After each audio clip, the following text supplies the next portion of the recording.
So I'm going to be talking a little bit higher level, as Effie suggested, setting some scene. Kathy's going to go through a lot more detail, and of course Sam's going to go on to self-managed super. So they'll get down into a bit more of the nitty-gritty and some of the numbers and specifics. So just before I get going, general advice warning. This is general advice. I don't know any of your circumstances individually. Everything that I'm saying here is broad brush. And you really, if you wanted to explore it, you probably do need to go further and get some advice, but certainly nothing that I'm saying can be used specifically for you, because I don't understand your circumstances. Anyway, planning for retirement. So really what we want to talk about is some of the retirement planning issues. What are your pre-retirement considerations, some strategies, and then one of the burning questions that I get all the time is, well, how much is enough? How much do I need to have in superannuation? How much do I need to retire comfortably? We'll try and address that one for you and give you some insight into those questions as well. One of the things that I thought I'd do to start with, though, is put superannuation in perspective. Really, all it is another tax structure. I think that a lot of people out there have some misconceptions about what superannuation is, and they're either scared of it, or they don't believe in it, or they think that there's something wrong with it, or that they don't really like superannuation, and often it's because it's misunderstood. All it is a tax structure. Yeah, sure, there's some other rules and things around it as well, but at its core, it's a tax structure. So you can open a Commonwealth Bank account in your own name.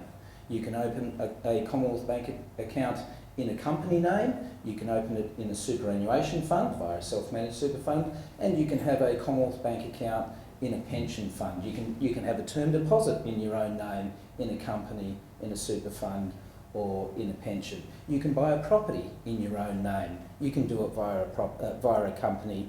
You can do it via superannuation and have it in a pension. The main thing that differentiates all of those structures is what tax am I going to pay on it. And we're here talking about retirement strategies and pre-retirement strategies. Well, when I retire, I'd like to be down that end there, paying no tax. And that's where and to get to there, you've got to do that via superannuation. So, Kerry Packer once said that you'd be a mug if you're paying more tax than you need to. It's all about structuring and how you set yourself up. And for PAYG, we've got our individual tax rates. But the other things that we do beyond that, we can use companies, we can use superannuation, and ultimately, as Effie has also said, where the superannuation system in Australia is geared for us to be self-funded retirees and ultimately have our own pension fund. So hopefully it's just a tax structure. We will talk about some of the other rules and the implications around it, but if there's one thing I want you to walk away with, it's that basic premise. So, pre-retirement issues. There's a lot that you can that we all need to think about, and when we're in our 20s, retirement seems so far off that we're probably not doing a lot of that. But the earlier that we start thinking about these things, the more organised that we can be. It's like anything in life. If you've thought about it, you have a plan, you start working towards it. You don't always go from A to B. Sometimes there's a bit of zigzag along the way, but that's got to be the best opportunity for you if we're thinking about it. So we need to start thinking about, well, when do I want to retire? Am I going to continue working part-time in retirement? I've got clients now that are in their 70s and they're still working part-time, but they love doing their 1 or 2 days a week, and they complement that with their superannuation and their pensions and so on and so forth. Some people want to keep working. Others, they want to hang up the shingle at 60, hang up their boots at 65 or 55 or whatever age it is, and that's their main focus. It's different for everybody. You'll have your own ideas, but you do need to start thinking about it. What's your lifestyle going to be in retirement? In my practice, I like to spend most of the first meeting talking about lifestyle issues. What is it that you want your retirement to look like? where do you want to live? Do you want to go on holidays? Do you want to see your family? Are you going to be staying in Australia? Do you want to go overseas? Are you going to do a sea change? Do you want to move up or down the coast or into the country? All of these things need to be thought through, and you know, what's your lifestyle going to look like in retirement? And of course, once we've started thinking about that, it's, well, how much do I need? How am I going to fund that? Of course, we need to think about how long we think we're going to live. Probably not a lot of us have got the answer to that one, but it's certainly, you know, I think a lot of people fear that they might outlive their money. So it's certainly a consideration that we have along the way. I've already talked about where do you want to live, and really importantly, what do you want to do in retirement? And, you know, not trying to be too gender specific here, but and I don't see as much of this these days as I used to, but certainly, you know, I've come across men that have been in the workforce their whole lives, and they've been at the one job for 45 years. They retire, but they didn't have a plan for what they wanted to do in retirement. Their wife had often, you know, she had her routine, and she'd had that for 30 or 45 years as well, and all of a sudden there's this guy hanging around the house every single day, 24/7. You need to have a plan. You need to work out what your hobbies are. You need to work out, you know, whether you want to take up hobbies, whether you want to do sport, whether you want to travel, what interests you're going to do, and you need to plan that together. I think it's really important that before you get to that retirement stage that you've discussed what you both want to do as a couple and how you're going to get on with your lives.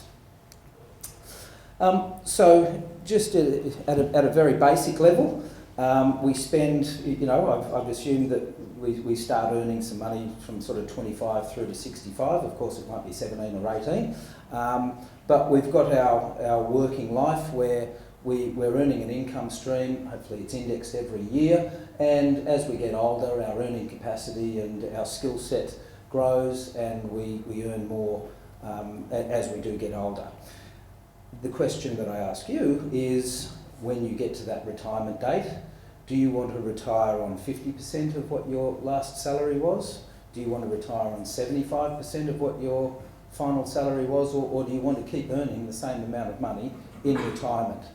And without that, you know, that is the sort of thing that's going to set you up for what sort of lifestyle you can fund in retirement. On the other side, we also have the accumulation phase. We've got our pre-retirement, we've got our superannuation, and as we know, in Australia we've got some good rules where it's been introduced as basically the part of the fabric of our working lives, and it started out at 3% back in the early 90s. It's now up to 9.5%, and it's going to keep growing. And so we're all far more aware of superannuation these days than what we ever have been.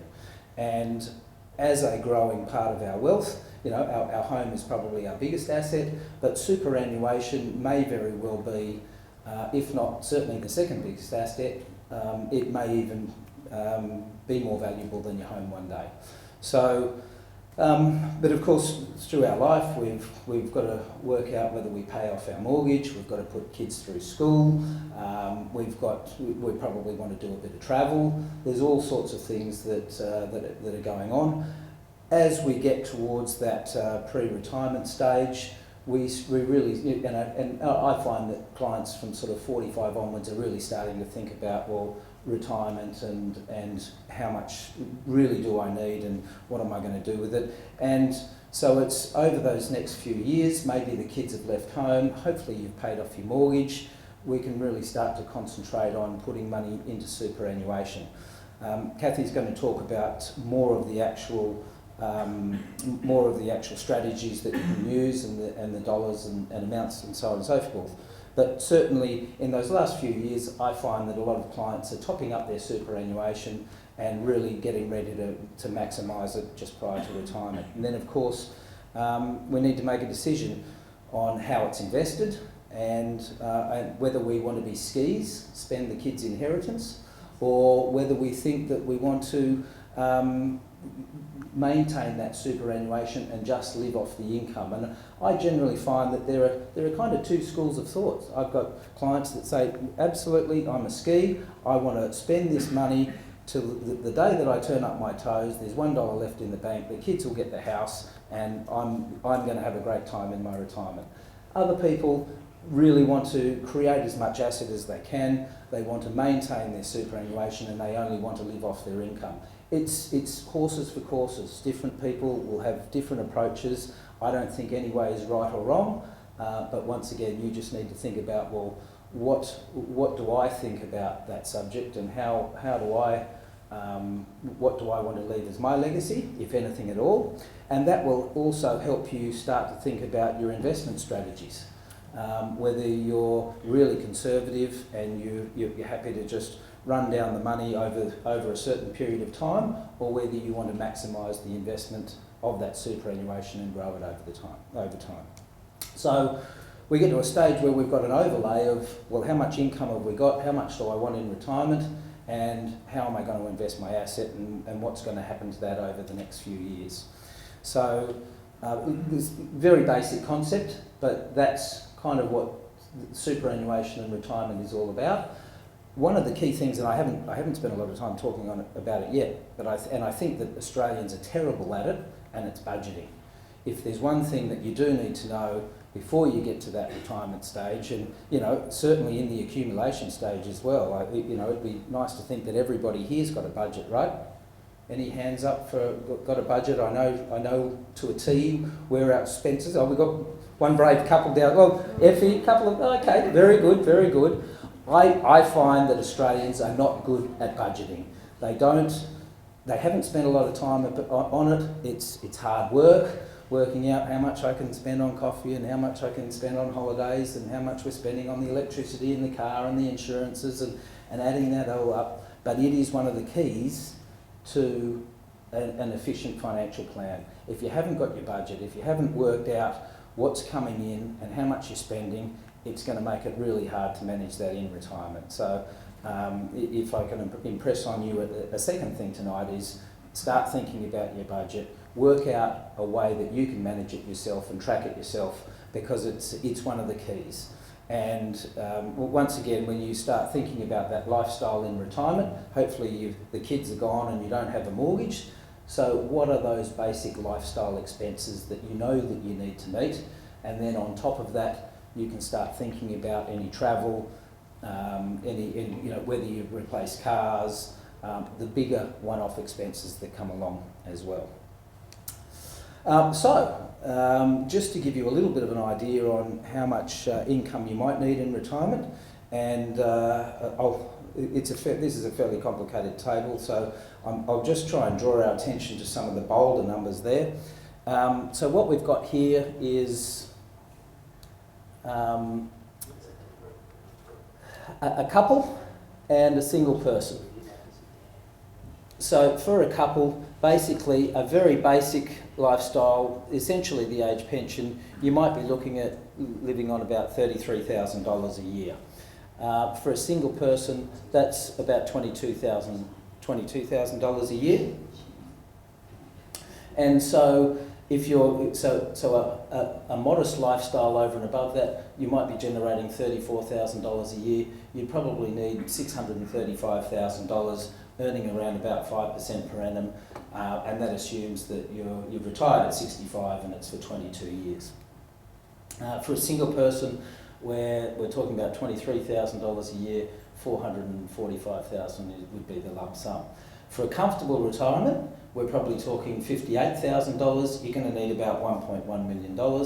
For a single person, $42,000, $800,000, just to give you some ideas. Now, there's certainly no extravagance in this comfortable here. If you want to go on an overseas trip, you're going to need to fund that over and above your 58. This is a comfortable lifestyle. I would suggest that you're going out to dinner from time to time when you want. You're not having to think about that too hard. But it's not buying a new car every 5 years. It's not going overseas on a holiday every 2 years, so on and so forth. Obviously, we need to generate more than that for that. So I suppose so that's setting a bit of the scene. So really, what are some of the things that we need to think about pre-retirement? And that's how much are we contributing to superannuation, whether it be through your work SG contributions, salary sacrifice. Kathy will go into concessional and non-concessional contributions. She'll go into the detail on all of those sort of things. So how do we build it up? What access do we have to our superannuation? And I think there are also some misconceptions around access to superannuation. I'll touch on those a little bit in a minute. Commencing a transition to retirement super income stream. Our Treasurer Costello introduced this a few years ago, and I thought that it was a fantastic introduction to the superannuation system. It meant for those people that are getting a little bit older that don't necessarily want to stop work, but they want to cut down their work, but wouldn't have enough to retire on if they were working 2 or 3 days a week. They were able to access their superannuation and top it up with a pension income stream from their super to top up their reduced work hours. Once again, Kathy will touch on that in a bit more detail as well. And then, of course, I've already talked about it a little. You need to understand what your risk profile is and what are my investment options, and how is that going to affect the performance of my super, the growth, and the income that it might generate. So access to superannuation, you've probably heard the term preservation. Essentially, our superannuation is there to fund our retirement. That's the premise behind it. And so the government has always said that money that goes into superannuation is preserved until you reach your preservation age. And so I've just got the dates of birth and the ages that you're able to access your superannuation. So if you were born prior to July 1960, your preservation age is 55.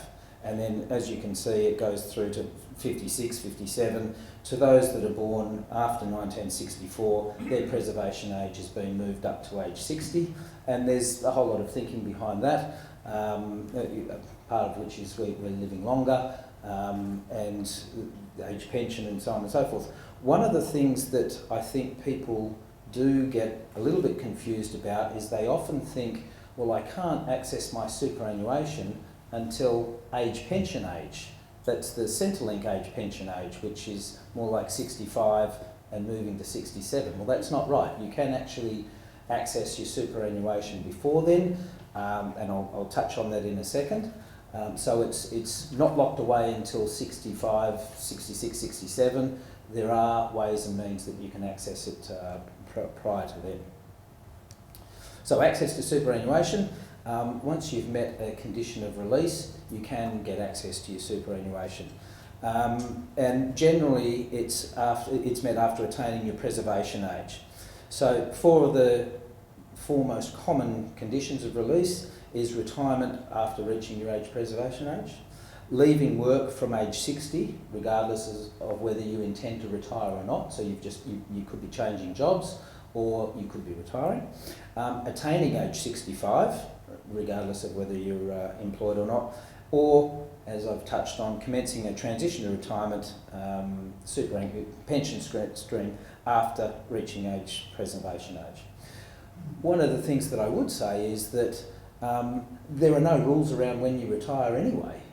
Who's to say that if you have the means or you want to retire at 50, well, you can retire at 50. It's just a matter of, well, perhaps I'm not able to touch my superannuation. I've got a funding gap. What am I going to do for my income between age 50 and my preservation age? So you may have accumulated some investments or some assets outside of superannuation to fund that gap through to when you can actually access your superannuation via commonly one of those means. So we get to retirement age and we start thinking about commencing an income stream. Excuse the acronyms there, TTR, Transition to Retirement Pension, ABP, Account-Based Pension, and annuities. We've probably heard of annuities. Once again, I think Kath's going to go into some more of the detail around those and the strategies. But they're three typical terms that you'll hear about when converting your superannuation to an income stream. It'll generally be a transition retirement pension, an account-based pension, or an annuity. They can only be established through superannuation. So you have to put your money into superannuation and then convert your superannuation to one of these income streams, to meet the rules of superannuation. You can commence it before retirement, or you can wait till you do retire, and of course that's the transition to retirement pensions. So the beauty of it is that there's no tax on the earnings on the earnings of the fund. So I talked earlier about being able to have a term deposit in your own name, or being able to have a term deposit in a company, a superannuation fund, or a pension in your own name. It's going to be taxed at your marginal rate of tax, and that might be 47% or 32%, whatever rate of tax you pay. In a company, it'll be taxed at 30%. In a superannuation fund, it'll be taxed at 15%. Once you convert it to pension phase, there is no tax on the earnings of that term deposit, and it's the same with shares, it's the same with property, it's the same with all those different asset classes. So once again, it's a tax structure. Once you're over age 60, not only is the earnings tax-free, but anything that you take out of the pension fund is also tax-free.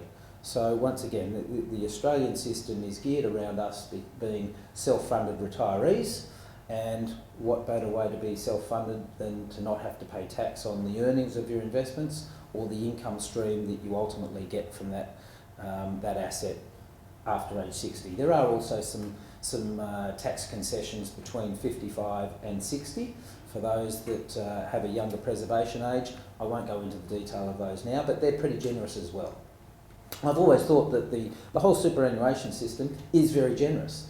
It's one of the best systems in the world. It probably gets far too much headline with regards to changes to the superannuation system and what's going on, but generally speaking, I think that most changes have been good changes. Every now and then I think the government's got it wrong, but by and large I think it's a good system.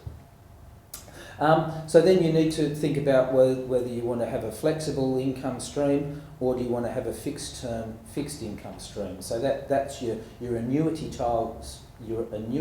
style income streams are going to be fixed for a term, and the income that you earn from them, and you may have no capital left at the end of it, or you may have a residual capital value, but the income that you earn will be fixed, and it'd be like investing in a term deposit, versus an account-based pension, which may fluctuate in value depending on the growth of how you invest, and so you may find yourself drawing down more income than what your account-based pension is generating, or you may, in that case, you're drawing down on the capital, or you may be drawing down less than what it's earning. In that case, the capital is probably going up. And so that's leading us into a discussion around what are your investment options inside superannuation. How do I want to invest? Which comes back to what type of investor am I? Am I conservative? Do I markets? Do I understand the risks involved in just investing in cash, being too secure, or the risks involved in investing in international shares, Australian shares, property, so on and so forth.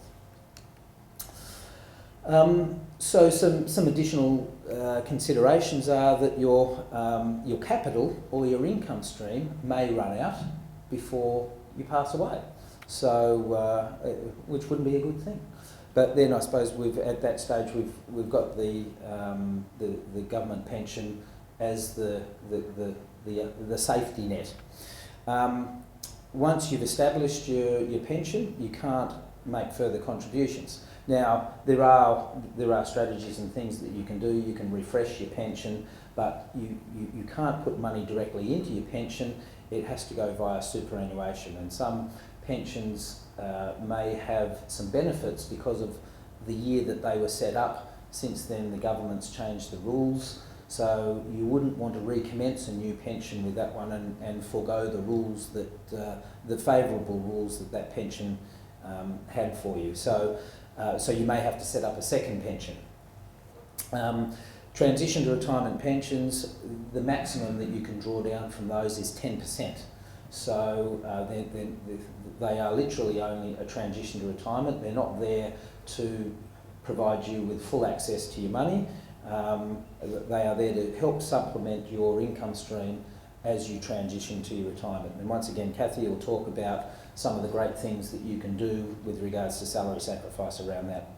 Once you hit retirement though, there is no maximum limit on how much you can take out of your pension or your retirement income stream, except for a fixed term annuity. But basically with an account-based pension, if you want to take, you're over 60 years of age, if you want to take 100% of it out, you can take 100% of it out, and you'll take it out tax-free. So, there's great flexibility with it once you get to that retirement age. It's not something to be feared.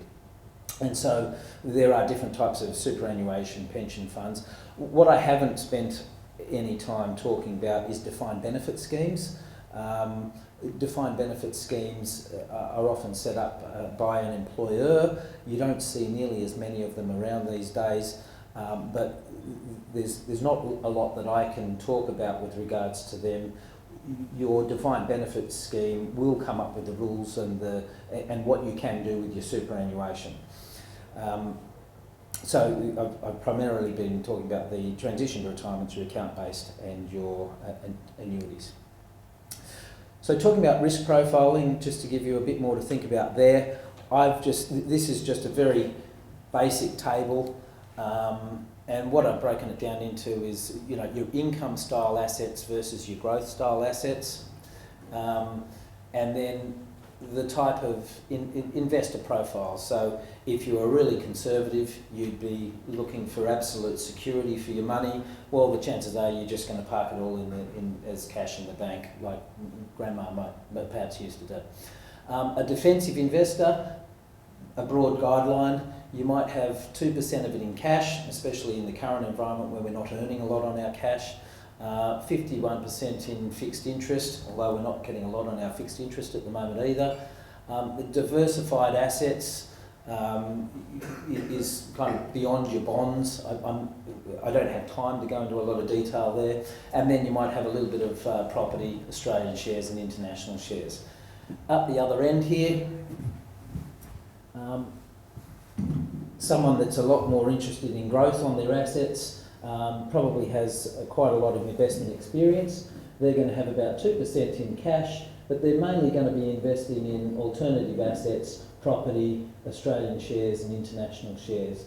Obviously you want to understand how all of these markets operate, what those underlying investments may or may not do in certain market conditions. The GFC is a good one to think about. How would you feel if you were a growth investor in the middle of the GFC and you're a year out from your retirement? Probably going to change your plans a little bit. So the closer we get to retirement, often we'll move down and be a little bit more conservatively. But even when you retire at 65, you've hopefully still got another 20, 25, 30 years that we need to invest. So perhaps putting it all in cash just because we're retired is not the right answer either. I know I'm getting very close to running out of time. So look, and I haven't gone into a lot of detail here, but some other considerations are, how do my assets fit in with the age pension? What is the qualifying age? So it was 65, it's being bumped up, it's up to about 67.5, once again, depending on when you were born. And how much do I get from Centrelink? I kind of touched on that with that other slide on a modest amount of incomes that you can generate. But one thing to note is the rules can and do change, and that's there's some changes coming in on the 1st of July. They're reducing the assets test for a couple down from 1.13 million down to about 870,000. It's affecting a lot of people. There are a lot of people that were currently getting a part pension. They will now miss out on that because of that drop in the assets test. For a single person, it's also being reduced down. What they have done is they've made it a little bit more accessible at the lower end. So the entry points for it for a full pension have actually gone up. So some people have benefited at the lower end, but certainly those couples with over $1 million aside from their principal residence, well, that number's come down to 850,000. So there's some planning and thinking for those people to do. Look, how can a financial planner help? I suppose what you'll hear from the three of us today, but it's all about, I think, you thinking about your plan. What sort of lifestyle do you want to live? What type of investor are you? But basically, having a plan is the key ingredient, and then working with a financial planner over years to try and achieve that plan. I'll hand it back to Effie now. Thank you very much.